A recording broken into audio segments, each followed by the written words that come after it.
Bonjour Christophe. Bonjour Philomène. On va parler énergie.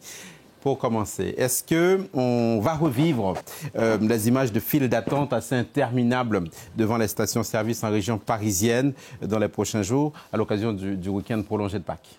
Alors, je dirais qu'il y a une bonne nouvelle et une mauvaise nouvelle. La bonne nouvelle, c'est qu'une des raffineries qui alimente l'Île-de-France, qui est celle d'Esso ExxonMobil en Normandie, où il y avait la grève depuis plusieurs jours, eh bien cette grève, elle a été levée sur ce site hier. En revanche, le blocage, il se poursuit et il reprend même ce matin au niveau de l'autre raffinerie située juste en face et qui est la plus grande de France, celle de Gonfreville, Total Énergie.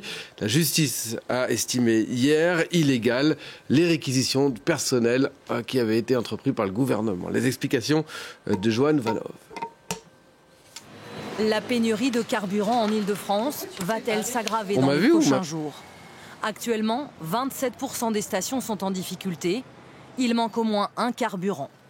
La justice suspend les réquisitions de grévistes de la raffinerie Total Énergie près du Havre qui alimente toute l'Île-de-France.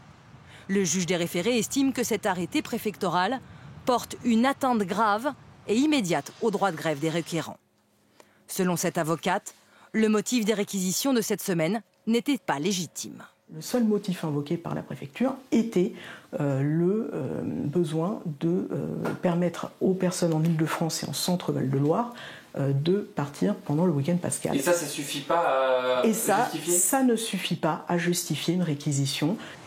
La décision à peine rendue, les expéditions de carburant de la raffinerie de Gonfreville ont été stoppées vers le bassin parisien. À la pompe, ces automobilistes qui partent en week-end de Pâques anticipent d'éventuelles difficultés d'approvisionnement. C'est embêtant, mais je trouve que ça va pénaliser pas mal de gens qui partent en vacances et qui partent pour un long week-end. J'ai fait le plein, j'espère que ça va tenir. En plus, je vais chez ma belle-sœur en plein milieu de la France, donc j'espère que ça va aller, que je trouve du gasoil. La raffinerie Total de Gonfreville est à l'arrêt.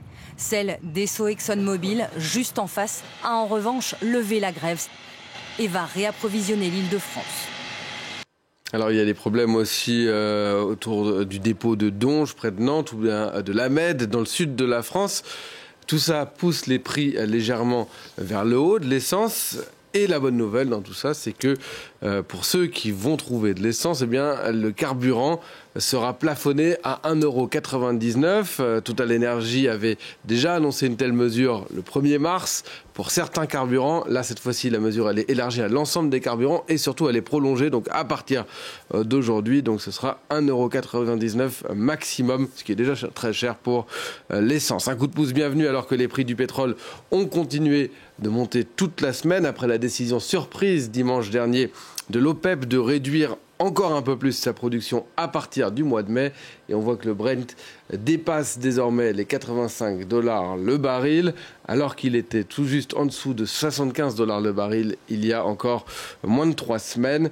Le WTI, c'est-à-dire le pétrole américain, lui également poursuit sa hausse au-dessus de 80 $. À noter que les marchés, eux, sont fermés aujourd'hui. Ils prennent une petite pause, 4 jours de pause pour le week-end de Pâques. Ça commence donc aujourd'hui, le vendredi saint. Et on continue de parler de sources d'énergie, Christophe Dansette, avec ce rapport accablant de la commission d'enquête sur l'énergie à l'Assemblée nationale. Oui, une commission d'enquête qui avait travaillé pendant 6 mois, auditionné des dizaines et des dizaines d'acteurs du secteur de l'énergie. Et son rapport, qui, disons-le tout de suite, est assez pro-nucléaire, est plus que sévère. Un chiffre est particulièrement accablant, celui de la production nucléaire. On est passé de plus de 450 TWh de production nucléaire en 2005 à 279 l'année dernière, c'est-à-dire une production quasiment divisée par 2, en raison notamment de l'arrêt de la moitié des réacteurs à l'été dernier, pour la plupart vieillissants. Et quelle est la raison de cette chute de production ? Eh bien, c'est là que les mots de la commission d'enquête sont extrêmement sévères. Son rapporteur, le député Renaissance Antoine Armand, parle d'une lente dérive, d'une divagation politique souvent inconsciente et incohérente. Ce sont ces mots, particulièrement pointés du doigt la politique sous François Hollande. On était là après la catastrophe au Japon de Fukushima et le nucléaire n'avait plus bonne presse. Le gouvernement de l'époque avait donc décidé de réduire le nucléaire à 50% du mix énergétique contre 75% auparavant. Le problème, c'est qu'à côté, les investissements dans les énergies renouvelables n'ont pas été suffisants selon la commission d'enquête. Et Emmanuel Macron, qui était déjà dans l'équipe de François Hollande, d'abord à l'Élysée et ensuite en tant que ministre de l'économie, a poursuivi cette politique dans la première partie de son premier quinquennat. Ce n'est qu'en 2022, donc tout à la fin de son premier quinquennat, qu'il change et qu'il relance le nucléaire. Un peu tard donc ? Oui, parce que on connaît la suite avec ces risques de pénurie. À l'hiver dernier, on nous a demandé de réduire notre consommation. Le problème, c'est que dans les prochaines années, il va falloir mettre les bouchées doubles selon la commission d'enquête, car les besoins d'électricité vont beaucoup augmenter. Avec la voiture électrique, notamment, il va falloir mettre des bornes de recharge partout. Il va falloir aussi investir sur le nucléaire, mais aussi sur d'autres sources d'énergie comme l'hydrogène, la géothermie, la biomasse, pour faire face à un mur énergétique, comme le qualifient les auteurs du rapport, qui font 30 propositions pour les 30 prochaines années. La ministre en charge du dossier, Agnès Pannier-Runacher, en prend note et dit vouloir étudier ces propositions. On suivra tout cela avec beaucoup d'attention. Merci beaucoup. Christophe Dansette, c'était l'Info Éco.